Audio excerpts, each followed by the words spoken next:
আমার মনে হয় আপনারা ডক্টর পাভেলের কাছ থেকে আমাদের 31 দফার যে পুরো বিষয়টি, এই বিষয়টি সম্পর্কে আপনারা এর মধ্যেই সম্পূর্ণভাবে মোটামুটিভাবে শুনেছেন, এবং আমাদের লক্ষ্য কি, উদ্দেশ্য কি সংক্ষিপ্তভাবে উনি তুলে ধরেছেন খুব সুন্দরভাবে। এখন এই যে 31 দফা, এই 31 দফাটির শুরু করার আগে আমরা যদি ভিন্নভাবে একটা বিষয় চিন্তা করি, সেটি হলো যে আপনারা আজকে যারা এখানে উপস্থিত আছেন, সে সুপ্রিম কোর্ট হোক, হাই কোর্ট হোক, ঢাকা বার হোক, অথবা বাংলাদেশের অন্য যে বারগুলো আছে সবগুলো বারের কেউ না কেউ কোনো না কোনো সদস্য আজকে এখানে উপস্থিত আছেন। একজন আইনজীবী হিসাবে যদি আপনি একটু পিছনে ফিরে তাকান, তাহলে বিগত 15-16 বছর বা 17 বছর আমরা যদি সেই 111 থেকে ধরি, তাহলে আপনি আপনার যে সেক্টরটি, এই সেক্টরে কি অবস্থা হয়েছে, কি অরাজকতা হয়েছে, কি অবিচার, কি অন্যায় হয়েছে, এটি আপনাদের প্রত্যেকের মেমোরিতে রয়ে গিয়েছে, স্মৃতিতে রয়ে গিয়েছে। এখন প্রিয় উপস্থিতিবৃন্দ, ঠিক একইভাবে যেহেতু আপনারা এমন একটি পেশায় আছেন, আপনাদেরকে আপনার পেশাগত দায়িত্বের কারণে বিভিন্ন মানুষের সাথে আপনাদেরকে মিশতে হয়, কথা বলতে হয়। আপনি একজন লয়ার, কিন্তু লয়ার হিসেবে আপনাকে পেশাগত কারণেই ব্যবসায়ীর সাথে কথা বলতে হয়। আপনাকে পেশাগত কারণে ডাক্তারের সাথে কথা বলতে হয়, ইঞ্জিনিয়ারের সাথে কথা বলতে হয়, একজন শিক্ষকের সাথে কথা বলতে হয়, একজন গৃহিণীর সাথে কথা বলতে হয়, একজন ছোট মুদির দোকানদার হোক বা একজন ছোট ব্যবসায়ী হোক বা যে কোনো পেশার বা সাংবাদিক হোক, যে কোনো পেশার মানুষের সাথে কম বেশি কথা বলতে হয় আপনার পেশাগত কারণে। এবং সবার কাছ থেকে বিগত 15 বছর বিভিন্নভাবে আপনারা বিভিন্ন নির্যাতনের কাহিনী শুনেছেন, অত্যাচারের কাহিনী শুনেছেন, ডিপ্রাইভ, যেই শব্দটি বাংলাদেশে বহুল এখন জনপ্রিয় আলোচিত, বৈষম্য যেই শব্দটি, এই বৈষম্যের শিকার হয়েছেন বহু লক্ষ কোটি মানুষ এই বাংলাদেশের। আর বাংলাদেশ জাতীয়তাবাদী দল সহ যে সকল রাজনৈতিক দল স্বৈরাচারের সময় মানুষের অধিকার আদায়ের আন্দোলনে সোচ্চার ছিল, মানুষের অধিকার, রাজনৈতিক অধিকার প্রতিষ্ঠার আন্দোলনে সোচ্চার ছিল, সেই সকল দলের নেতা বা কর্মীদের কি অবস্থা হয়েছে তার চাক্ষুষ প্রমাণ হচ্ছে না আপনারা। অর্থাৎ আপনাদের এই সেক্টর সহ, আইন সেক্টর সহ, বিচার ব্যবস্থা সহ সর্বক্ষেত্রে একটি অরাজক অবস্থা ছিল, একটি ভঙ্গুর পরিস্থিতি হয়ে গিয়েছে, হয়ে গিয়েছিল না হয়ে গিয়েছে, অর্থাৎ এখনো ক্ষেত্র বিশেষে এটা চলমান আছে। প্রিয় উপস্থিতিবৃন্দ, এখানে বক্তারা উল্লেখ করেছেন আপনাদের কাছে, আমি যতটুকু জানি আপনাদের প্রত্যেকের কাছে একটি ছোট বুকলেটও পৌঁছে গিয়েছে বোধহয় বাই নাও, এই অনুষ্ঠানের শুরুতেই।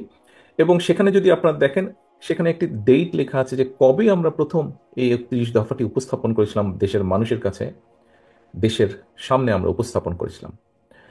প্রথমে এইটি 31 দফাটি 31 দফা ছিল না, এটি ছিল 27 দফা। এখানে বোরহান সাহেব খুব সুন্দরভাবে বলেছেন ওনার বক্তব্যে যে আমরা শহীদ রাষ্ট্রপতি জিয়াউর রহমান কর্তৃক ঘোষিত যে 19 দফা ছিল, সেখান থেকে আমরা নিয়েছি, যা বর্তমান সময়ের সাথে বা ভবিষ্যতের সাথে সামঞ্জস্যপূর্ণ। সময়ের সাথে কিছু কিছু জিনিস তো অবশ্যই পরিবর্তিত হয়। এরপরে আমরা ভিশন 2030 দেশনেত্রী বেগম খালেদা জিয়া যেটি উপস্থাপন করেছিলেন সেখান থেকেও নিয়েছি। আমরা প্রথমে এটিকে 27 দফা হিসাবে উপস্থাপন করেছিলাম। পরবর্তীতে আমাদের সাথে যে সকল গণতান্ত্রিকামী রাজনৈতিক দল ছিলেন তাদেরও মতামত নিয়েছি, তারাও কিছু কিছু মতামত নিয়েছেন।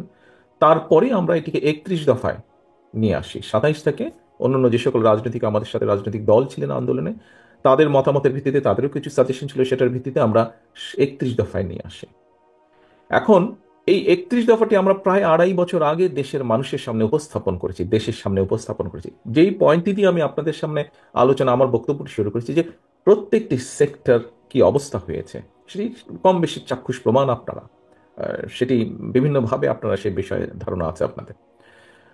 উপস্থিতিবৃন্দ, আহ, বাংলাদেশ জাতীয়তাবাদী দল বাংলাদেশের মানুষের সমর্থনের উপরে ভিত্তি করে এর আগে কয়েকবার রাষ্ট্র পরিচালনা করেছে। যেহেতু বাংলাদেশ জাতীয়তাবাদী দলের রাষ্ট্র পরিচালনার অভিজ্ঞতা আছে, হ্যাঁ আমরা অতীতে রাষ্ট্র পরিচালনা করেছি, হতে পারে ক্ষেত্র বিশেষে আমাদের কিছু কিছু ভুল হয়েছে, আমরা যেভাবে অনেক জিনিস করতে চেয়েছি হয়তো পারিনি বিভিন্ন সীমাবদ্ধতার কারণে, কিন্তু আমাদের একটি অভিজ্ঞতা আছে, এই দলের অভিজ্ঞতা আছে, এই দলে অভিজ্ঞতা সম্পন্ন মানুষ আছেন যারা রাষ্ট্র পরিচালনার দায়িত্বে ছিলেন। আমরা এই সব কিছুর আলোকে বিবেচনা করে, আলোচনা করে 31 দফাটি আমরা উপস্থাপন করেছি। আমরা দেখেছি যে স্বৈরাচারের সময় বিশেষ করে এটির প্রক্রিয়াটি শুরু হয়েছিল 111-এর গভর্নমেন্টের সময় থেকে, এবং পরবর্তীতে যে পলাতক স্বৈরাচার তাদের সময় এটি কন্টিনিউ করেছে। আমরা অর্থনীতির কথা বলি, আমরা কৃষির কথা বলি, আমরা শিল্পের কথা বলি, আমরা শিক্ষার কথা বলি, আমরা স্বাস্থ্যের কথা বলি, বিচার ব্যবস্থা তো অবশ্যই আছে। আমরা প্রশাসনের কথা বলি, সেটি সিভিল প্রশাসন হতে পারে, সেটি পুলিশ প্রশাসন হতে পারে, সেটি মিলিটারি প্রশাসন হতে পারে। আমরা যেই সেক্টরের কথা বলি না, কম বেশি প্রত্যেকটি সেক্টরকে ধ্বংস করে ফেলা হয়েছিল, ধ্বংসের দ্বার প্রান্তে নিয়ে যাওয়া হয়েছিল। কেন নিয়ে যাওয়া হয়েছিল, কিভাবে নিয়ে যাওয়া হয়েছিল, এগুলো লম্বা স্টোরি, সেগুলোতে যাওয়ার প্রয়োজন নেই। যেই কথাটি আমি আপনাদের সামনে বলছিলাম, যে বাংলাদেশ জাতীয়তাবাদী দল যেহেতু রাষ্ট্র পরিচালনার একটি অভিজ্ঞতা এই দলের আছে, এই দলের সেই সকল ব্যক্তি আছেন যারা রাষ্ট্র পরিচালনা করেছেন, সকলে মিলে সিদ্ধান্ত নিয়েছেন, দেখেছেন অভিজ্ঞতার আলোকে। আমরা দেখেছি যে আমরা যদি কতগুলো এখন পলিসি সিদ্ধান্ত গ্রহণ না করি, তাহলে এই দেশকে ধ্বংস থেকে রক্ষা করা সম্ভব নয়। যে সময় বাংলাদেশের কোনো ব্যক্তি, বর্তমানে আমরা অনেককে শুনছি, বিভিন্ন জন, বিভিন্ন মানুষ, সমাজের বহু মানুষ এইরকম বিভিন্ন সংস্কার প্রস্তাব উপস্থাপন করছেন, যেটি একটি খুব ভালো বিষয় বলে আমি মনে করি। প্রত্যেকটি মানুষেরই চিন্তা ভাবনা আছে, বক্তব্য আছে, বিভিন্ন বিষয় সম্পর্কে ধারণা আছে, জ্ঞান আছে। প্রত্যেকেই তাদের তাদের আইডিয়াটি শেয়ার করতে পারেন, উপস্থাপন করতে পারেন। This is very welcoming.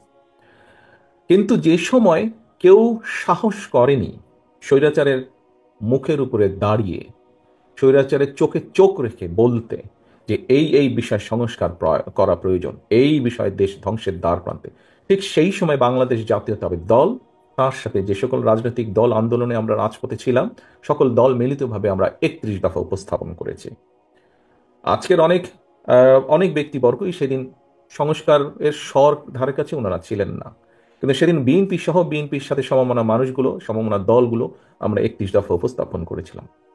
এখন যে কথাটি একটু আগে আপনাদের সামনে বলেছি, যে 31 দফার ভিতরে কি কি আছে, বা 31 দফা কেন, কোন লক্ষ্যে। প্রিয় সহকর্মীবৃন্দ, অভিজ্ঞতা তো অবশ্যই আছে, এবং অভিজ্ঞতার সাথে সাথে বাংলাদেশ জাতীয়তাবাদী দল, এটির লক্ষ্য এবং উদ্দেশ্য কি। আমরা একটি রাজনৈতিক দল, আমাদের রাজনৈতিক কর্ম পরিকল্পনা, প্ল্যানিং এসব থাকবেই।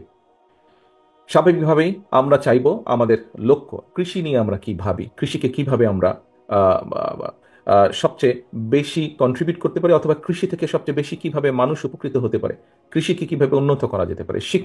শিক্ষা নিয়ে আমরা কি ভাবি, দেশের ভবিষ্যৎ প্রজন্মকে আমরা কিভাবে গড়ে তুলতে চাই, কিভাবে দেশকে এগিয়ে নেওয়ার জন্য ভবিষ্যৎ প্রজন্মকে, শিক্ষা ব্যবস্থাকে সাজালে ভবিষ্যৎ প্রজন্মকে এগিয়ে নিয়ে যাবে, দেশকে এগিয়ে নিয়ে যাওয়া যাবে। কিভাবে স্বাস্থ্য ব্যবস্থাকে কিভাবে সাজালে দেশের মানুষের কাছে স্বাস্থ্য সেবা পৌঁছে দেওয়া সম্ভব হবে। আমরা দেখেছি বাংলাদেশ থেকে বহু বহু মানুষকে চিকিৎসার জন্য চলে যান যারা এফোর্ড করতে পারেন, বিভিন্ন দেশে যান, তারা যান। শিক্ষা নিয়ে বিভিন্ন রিপোর্ট বের হয়েছে, সেই রিপোর্টের ভিত্তিতে আলোচনা করলে মনে হবে, একজন রাজনৈতিক কর্মী হিসেবে আমার ধারণা আপনারাও বিশ্বাস করবেন, বা মনে করার যথেষ্ট কারণ আছে, যে এর আগে যে পলাতক স্বৈরাচার সরকার, তারা ইচ্ছাকৃতভাবেই স্বাস্থ্য সেবাকে নষ্ট করে দিয়েছিল। কারণ যে কোনো একটি জায়গায়, যে কোনো একটি দেশকে একটি সুবিধা দেওয়ার জন্য। তো এটা বিবেচনা করলে বিভিন্ন বিষয় আসে, জ্বালানি বা জ্বালানি সংক্রান্ত বিষয় যদি আমরা দেখি, আমাদের বিদ্যুৎ সেক্টর বা জ্বালানি সেক্টর, সবকিছু বিবেচনা করলে এরকমই একটি ধারণা ফুটে ওঠে। আমাদের দেশের পানি ব্যবস্থা আমরা কিভাবে পানি ব্যবস্থা করতে চাই। কয়েকদিন আগে আপনারা খেয়াল করেছেন যে আমরা বাংলাদেশ জাতীয়তাবাদী দল তিস্তা বাঁচাও এরকম একটি কর্মসূচি সাথে আমরা সম্পৃক্ত হয়েছি, দলের অবস্থান থেকে আমরা কর্মসূচি গ্রহণ করেছি। এই যে বিষয়গুলো, শিক্ষা বলেন, স্বাস্থ্য বলেন, দেশের কৃষি বলেন, এই যে তিস্তার কথা বললাম, ফারাক্কার বিষয়ে আমরা উল্লেখ করেছি। আমরা অতীতে যখন দেশ পরিচালনার দায়িত্বে ছিলাম, দেশনেত্রী খালেদা জিয়া, শহীদ রাষ্ট্রপতি জিয়াউর রহমান ফারাক্কা চুক্তি করেছেন, দেশনেত্রী খালেদা জিয়া যখন দায়িত্বে ছিলেন, সেই সময় আমরা যখন আমাদের পক্ষে মনে হয়েছে, সরকার মনে করেছে, আমরা জাতিসংঘে বিষয়টি উপস্থাপন করেছি যে আমরা আমাদের ন্যায্য হিস্সা চাই। এইভাবে এই বিষয়গুলো বিভিন্নভাবে 31 দফায় নিয়ে আসা হয়েছে, কারণ আমাদের রাজনৈতিক দল হিসেবে একটি লক্ষ্য আছে, একটি উদ্দেশ্য আছে, কিভাবে আমরা দেশকে সামনে নিতে চাই। প্রিয় উপস্থিতিবৃন্দ, 31 দফার মধ্যে মনে হয় আরেকটি বিষয় আছে, বোরহান সাহেব খুব সুন্দরভাবে ওখানে তুলে ধরেছেন। একটি তো আছে এইসব কর্ম পরিকল্পনা, যেখানে আমরা মানুষের, সে বেকার হোক, সেটি অর্ধশিক্ষিত হোক, অল্প শিক্ষিত হোক, শিক্ষিত বেকার হোক, বেকারদের কর্মসংস্থান কিভাবে করতে চাই, আমরা শিল্প ব্যবস্থাকে কিভাবে সাজাতে চাই। একটু আগে আমি বলেছি কৃষি, স্বাস্থ্য, এইগুলো সেক্টর, অর্থাৎ যেগুলোতে মানুষ সরাসরি উপকৃত হবে, যেগুলোতে মানুষ উপকৃত হবে, মানুষ স্বস্তিতে থাকবে, এরকম কতগুলো সাবজেক্ট আছে। আর আরেকটি ভাগ আছে, যেই ভাগটির সাথে কম বেশি পেশাগত কারণে আপনাদের একটি সম্পর্ক আছে। সেটি যেমন উল্লেখ করতে হয়, যেমন আমরা বলেছি আপার হাউস বা দ্বিকক্ষ বিশিষ্ট একটি বিষয়। আমরা বলেছি আমরা তত্ত্বাবধায়ক সরকার ব্যবস্থাকে পুনর্বিবর্তন করতে চাই। আমরা বলেছি যে আমরা যেটি আছে যে রাষ্ট্রপতি এবং প্রধানমন্ত্রীর মধ্যে ক্ষমতার একটি ভারসাম্য। আমরা বলেছি যে আমরা মনে করি যে দেশের এই সংসদ যে ব্যবস্থা, এই ব্যবস্থার মধ্যে স্বাভাবিক যেহেতু সংসদীয় ব্যবস্থা, এখানে প্রধানমন্ত্রী হয় এবং আমাদের একটি মনে করার কারণ আছে, বিভিন্ন বিবেচনায় আমরা মনে করি যে যে স্বৈরাচার ব্যবস্থাটি, এটিকে যদি আমরা ঠিক করতে চাই, এটির হাত থেকে যদি দেশকে রক্ষা করতে চাই, আমরা মনে করি যে একজন ব্যক্তি পরপর দুবারের বেশি প্রধানমন্ত্রী হতে পারবেন না। এখন প্রিয় উপস্থিতিবৃন্দ, এইটি আরেকটি সেক্টর, এটি আরেকটি সেক্টর, এই যে আইনগত বিষয় বা এই যে নৈতিক কতগুলো বিষয়, এটি আরেকটি সেক্টর। এখানে দুটো ভাগ আছে 31 দফার মধ্যে, নিশ্চয়ই আপনারা খেয়াল করেছেন। একটি হচ্ছে প্রতিদিন প্রতিটি মানুষের সাথে কিভাবে মানুষের জীবনযাত্রা বা লাইফকে একটা বেটার পজিশনে নেওয়া যায় সব শ্রেণী পেশার মানুষকে, সেটি একটা চ্যাপ্টার। আরেকটি চ্যাপ্টার আছে নৈতিক কতগুলো বিষয়ের পরিবর্তনের বা নৈতিক কতগুলো বিষয়ের উন্নতি, সেটি আমাদের রাজনৈতিক সবকিছু চিন্তা চেতনার পরিবর্তন। এখন অবশ্যই এখানে বোরহান সাহেব আবার বলতে হচ্ছে আমাকে ওনার কথা, উনি একটি কথা বলেছেন যে এই বিষয়গুলোকে যদি আমাদের অ্যাড্রেস করতে হয় বা যে কোনো বিষয় যদি আমরা অ্যাড্রেস করতে চাই না কেন, এই বিষয়গুলোকে অবশ্যই অবশ্যই পার্লামেন্টের মাধ্যমে করতে হবে, সংসদের মাধ্যমে করতে হবে। সংসদবিহীন একটি সরকার যত যাই করুক, সেই বিষয়গুলো আমার ঠিক বোধগম্য নয়। একজন পলিটিক্যাল অ্যাক্টিভিস্ট হিসেবে, একজন রাজনৈতিক ব্যক্তি, রাজনৈতিক কর্মী হিসেবে আমার বোধগম্য নয় যে কিভাবে ইমপ্লিমেন্ট করা সম্ভব একটি পার্লামেন্ট ছাড়া। কারণ যারা সংস্কারের কথা বলছেন, আমার ধারণা নিশ্চয়ই ওনারাও এতটুকু বুঝতে সক্ষম যে যাই করি না কেন, কারণ অতীতে দেখা গিয়েছে যে অনেকে এরকম অনেক সংস্কারের কথা বলেছে, কিন্তু যখন পার্লামেন্ট বসেছে, আমরা 111-এর সময় দেখেছি তারাও অনেক বড় বড় সুন্দর সুন্দর কথা বলেছিল, অনেকগুলো সংস্কার প্রস্তাব কি কি সব করেছিল, কিন্তু পরবর্তীতে যখন পার্লামেন্ট বসেছে, স্বৈরাচার যখন ক্ষমতা গ্রহণ করেছে, খুব ক্লিয়ারলি বলা যায়, কম বেশি এটি বলার জন্য রকেট সায়েন্সের প্রয়োজন হয়। 2008 সালের নির্বাচনে সেখানে ঘাপলা ছিল, সেটি যে স্বৈরাচার যে ক্ষমতায় ছিল তার বিভিন্ন কথাবার্তা থেকে বেরিয়ে এসেছে, এগুলি ঐতিহাসিকভাবে প্রমাণিত। এছাড়াও ইলেকশন রেজাল্ট অ্যানালাইসিস করলেও আমরা দেখেছি 2008 সালে, তারপরেও গণতন্ত্রের স্বার্থে আমরা সেটিকে একসেপ্ট করে নিয়েছিলাম সেই সময়। তো আমরা যদি দেখি তাহলে আমরা দেখেছি যে তখনও সেই সব সংস্কার প্রস্তাবকে তখন অন্যভাবে চেঞ্জ করে ফেলা হয়েছিল, করা হয়নি, কারণ সেটি প্রকৃত জনগণের ভোটে নির্বাচিত সংসদ ছিল না। জনগণের ভোটে 2008 সালে প্রকৃত জনগণের ভোটে ছিল না। এবং এইবার আর সেইবারের তফাৎটা এটাই হচ্ছে যে এইবার সংস্কারের প্রস্তাব সবচাইতে প্রথম বাংলাদেশ জাতীয়তাবাদী দল দেশের সামনে এবং দেশের মানুষের সামনে উপস্থাপন করেছে। আর কেউ করার আগে, সবচাইতে আগে আমরা করেছি, বাংলাদেশ জাতীয়তাবাদী দল।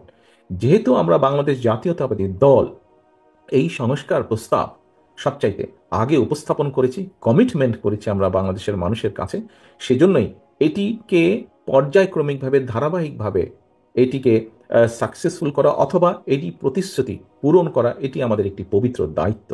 এবং এই পবিত্র দায়িত্ব যদি আমাদেরকে পর্যায়ক্রমিকভাবে বাস্তবতার নিরিখে আমাদেরকে এটিকে পূরণ করতে হয়, অবশ্যই একটি সংসদের প্রয়োজন আছে। কারণ সংসদ ছাড়া একটি নির্বাচন, যেই নির্বাচনের মাধ্যমে বাংলাদেশের মানুষ প্রকৃতভাবে তাদের রায় প্রদান করতে পারবে, সেই রায়ের মাধ্যমে যেটাই রেজাল্ট হোক না কেন সংসদের, স্বচ্ছ এবং স্বাভাবিক নিরপেক্ষ নির্বাচনের মাধ্যমে যেই রায়টি হবে, সেই রায়ের মাধ্যমে সংসদ যেটাই হোক না কেন, সেই সংসদ একমাত্র সংস্কার প্রস্তাবকে বাস্তবে রূপ দিতে সক্ষম হবে। প্রিয় উপস্থিতিবৃন্দ, বিভিন্ন ব্যক্তি, বিভিন্ন বিষয়, কোন নির্বাচন আগে হবে, কোন নির্বাচন পরে হবে, বিভিন্ন জনের বিভিন্ন দাবি হয়তো থাকতেই পারে, এটিতে থাকতেই পারে। কিন্তু আমাদেরকে আজকে একটি বাস্তবতা মনে হয় বিবেচনা করতে হবে। সেই বাস্তবতা আমরা যদি আমাদের চারিদিকে তাকাই, তাহলে আমরা একটি অস্থিরতা হয়তো লক্ষ্য করতে পারি। বিভিন্ন টিভি টক শো থেকে আরম্ভ করে বিভিন্ন ব্যক্তি যারা বিভিন্নভাবে তাদের রাজনৈতিক বক্তব্য উপস্থাপন করেন, বিভিন্ন মাধ্যমে, ইলেকট্রনিক মাধ্যম সহ বিভিন্ন মাধ্যমে, প্রত্যেক জায়গায় আমরা দেখছি যে একটি অস্থিরতা বিরাজ করছে। এই অস্থিরতা বিরাজ করার হয়তো একটি মূল কারণ হতে পারে যে স্বাভাবিকভাবেই এই মুহূর্তে অন্তর্বর্তীকালীন সরকার আছে, এবং অন্তর্বর্তীকালীন সরকারের আমরা মনে করি মূল দায়িত্ব হচ্ছে, অন্তর্বর্তীকালীন সরকারের মূল দায়িত্ব হচ্ছে সেটি, অর্থাৎ দেশের মানুষ যেই সিদ্ধান্ত নিতে চায় সেই সিদ্ধান্তের সাথে একমত পোষণ করা এবং দেশের মানুষকে তার সিদ্ধান্ত নিতে সহযোগিতা করা, সেই ব্যবস্থা করা, রাজনৈতিক সিদ্ধান্ত গ্রহণ করতে সহযোগিতা করা, এটি হওয়া উচিত তাদের মূল লক্ষ্য। আমরা আহ, লক্ষ্য করছি যে বিভিন্ন কথাবার্তা, সরকারের বিভিন্ন ব্যক্তির বিভিন্ন কথাবার্তা থেকে আমাদের কাছে মনে হচ্ছে তারা, এবং বিভিন্ন ব্যক্তির আলোচনা থেকেও ফুটে উঠছে যে তারা সম্ভবত তাদের লক্ষ্য থেকে কিছুটা হলেও বিচ্যুত হচ্ছেন ক্ষেত্র বিশেষে, এবং বিভিন্ন স্টেটমেন্ট থেকে, বিভিন্ন ব্যক্তির বিভিন্ন স্টেটমেন্ট থেকে বিভিন্ন রকম কনফিউশনের তৈরি হচ্ছে, বিভিন্ন কনফিউশন তৈরি হচ্ছে, মানুষ বিভিন্নভাবে কনফিউজড হচ্ছে। প্রিয় উপস্থিতিবৃন্দ, খুব স্বাভাবিকভাবে রাজনীতিতে যখন কনফিউশন থাকবে, অস্থিরতা তখন দেখা দিবে আমাদের, এবং এই অস্থিরতার কারণে প্রত্যেকটি দেশের প্রত্যেকটি মানুষ সমস্যার সম্মুখীন হবে। কারণ যখনই রাজনৈতিক অস্থিরতা থাকবে, রাজনৈতিক স্টেবিলিটি যদি আমরা এনশিওর করতে না পারি, তাহলে আমরা যে যত সংস্কারই ঘোষণা করি না কেন, যে যত নীতি গ্রহণ করি না কেন, কোনোটি সাকসেসফুল হবে না।